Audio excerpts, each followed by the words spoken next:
यार तू अभी भी झूठ ही बोल रहा है। नहीं यार, झूठ नहीं बोल रहा हूँ। कैसे यकीन दिलाऊं तुझे? अगर तू सच बोल रहा है तो रुक, मैं अभी आता हूँ।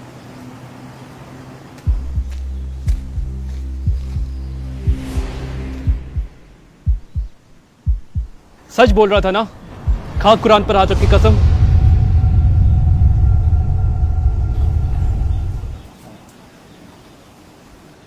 अबू वो कुरान पाक कहाँ है?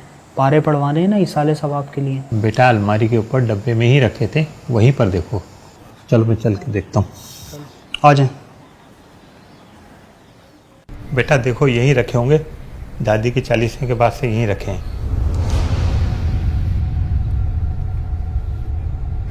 और सुना।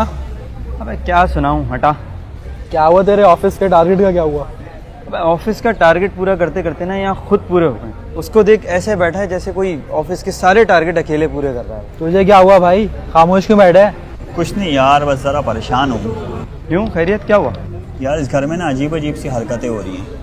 कभी नल खुद ब खुद खुल जाता है, कभी लाइट का बटन खुद ब खुद बंद हो जाता है, और कभी कभी तो अजीब अजीब से जानवरों की भी आवाज़ें आने लगती हैं।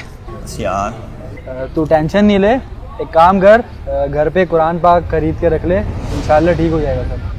हाँ, मेरे एक रिश्तेदार के घर पर भी यही सब हो रहा था। उसने यही किया और सब सेट हो गया था। जरूरत के वक्त जायज कसम के लिए, घर में परेशानियों और बलाओं से निजात के लिए बेटी को अदबो एहतराम के साथ रुखसत करते हुए कुरान पाक से बरकतें लेने में कोई मुज़ायक़ा नहीं, मगर कुरान पाक का असल और हकीकी मकसद उसको समझकर उसकी तालीमात के मुताबिक जिंदगी गुजारना है। इसलिए कुरान पाक से बरकतें लेने के साथ अपनी जिंदगी के शब व रोज उसके रोशन तालीमात के मुताबिक गुजारें।